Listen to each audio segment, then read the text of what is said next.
Do you need a digital declutter? Does your phone pull you in with the notifications or these phantom swipes and unlocks where you have no idea why you pulled your phone out of your pocket? Well, I've got a solution for you. I recently read a book by Cal Newport called Digital Minimalism.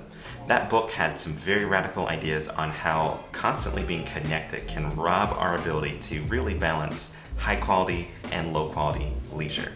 Very often when we have a spare moment, we find ourselves aimlessly scrolling through our phones on social media. One of the things that I found myself doing being a remote worker is in that free space, I found myself on my phone. One of the things I highly recommend is to build a system around how and when you use your technology. Now, because I do work remotely, I have to constantly have access to my devices. But how I have access to my devices is what I've built a system around. I'm going to share with you 5 steps out of my digital declutter system. The first step in the digital declutter process or system is to audit the apps you have on your phone. Now, the best way to do this is to go into your settings on your phone, click General, and then click iPhone Storage. In there, you'll see a complete list of every app you have installed on your phone. What you're going to want to do is look at the last time you've used that app, and anything that you've used within the last 48 hours, including your social media, go ahead and put that on a sheet of paper. And we'll call this sheet of paper a digital detox or digital declutter journal. That journal is going to have 2 columns, apps you use daily and apps you use seasonally. In the apps you use daily, list all of the apps you've used within the last 48 hours. In the apps you use seasonally, list everything else. Step 2, you're going to want to take some time and decide which apps to keep and what category they belong into.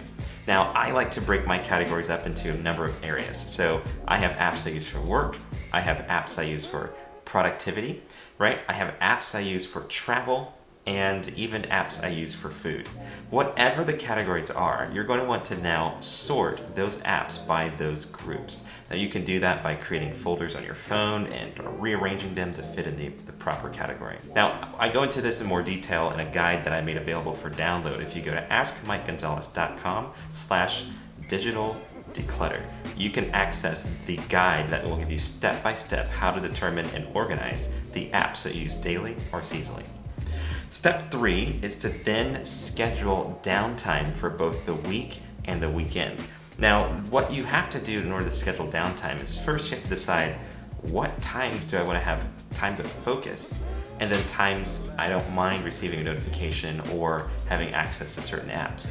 So once you've kind of get a sense of what your day looks like, I'll give you an example. For me, I like to have downtime in the morning. So basically from 7 a.m. until about 11 a.m., that's when I do my best content creation, writing, and deep focus work. So I will actually have my phone turn off all of its notifications, all of its reminders during that window of time. That way, if I decide to pick up my phone as a distraction, those apps are already locked down. And some people even put a passcode to keep themselves from opening the app even when they find themselves getting ready to be distracted. Whatever you decide to do, make sure that you set downtime every day during those windows when you do not want to be distracted. The next thing you're going to want to do is then determine which apps you're going to use throughout the week and which apps you're going to use throughout the weekend. Now, one way you can do this is to set up app limits. Now, app limits inside of the screen time settings on your iPhone, you click iPhone settings, screen time, app limits. That's where you can determine whether or not you want to maybe limit the amount of time you spend in your social media apps and the amount of time you spend on your work apps. Now, one way that I like to do this is Monday through Friday, I'll actually give myself access to social media for only 30 minutes a day. So I have to be very creative on how I use that 30 minutes. Maybe I'm using 15 minutes in the morning and 15 minutes towards the end of the day. But really, why would I need to check my Instagram account every single moment throughout the day unless my business ran on Instagram? But then I have times where I want to use my work apps only throughout the week and not be distracted with my work apps on the weekend. That is where you're going to want to make sure that you set your productivity apps to basically only have a limited amount of time on the weekends so that you can be free to have fun and hang out with friends and get away from your screen. The next step within that process is then to delete the apps that you don't use. Now, there are apps that I've downloaded in the past that were really cool to use, but I found myself only using them 1 or 2 times a year. And within that, it doesn't warrant enough of a reason for me to keep it on my phone. So go through that list in your journal and highlight anything that you found yourself not using within the last, 48 hours. And begin to kind of think through, when would I likely use this app? Is it when I travel? Is it when I'm doing a certain set of projects? Whatever that routine might be, there's still going to be some apps that you're never, ever going to use. You probably downloaded it once, opened it, thought it was great, and then decided, I don't really use it. Go ahead and delete those. And then the next step within this process of deciding which apps to keep is to then turn off notifications. Now, the best way to do this is to go into your settings, go to notifications, and then you can individually by app choose which ones actually can allow notifications. And there's 3 different types of notifications. There's banner notifications, there's lock screen notifications, and then there's ones from Notification Center. So you can decide which ones you want. I found that the banner notifications were the most distracting. That's when I'm on my phone and something slides down from the top. I usually turn those off altogether. You can even take it a step further and turn off all of the badges, those little red icons with the number count in front of the app icon. Anything that has a red badge, I found myself being pulled into and opening it for no reason. A lot of app makers know this, and they will literally put a notification icon with a message that is absolutely pointless, but it got you to open the app. And their hope is that if you open the app, you're going to spend some time in the app. So I've actually taken a step further and turned off a lot of those items. Then finally, step 5, you want to take some time and figure out, when do I want to have some free time for solitude? This is where you basically turn off literally everything.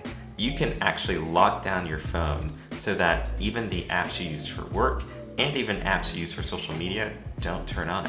This is where you can now use that time to actually have high quality leisure.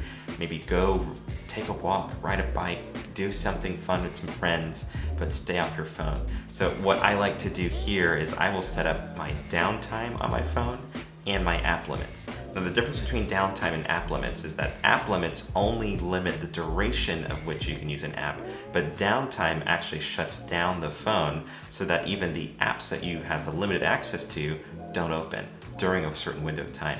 Now, for some, they'll use it in the morning. For others, they'll do it when they come back from work and they want to spend some time with their family and friends. So that is how you can implement my 5-step digital declutter system.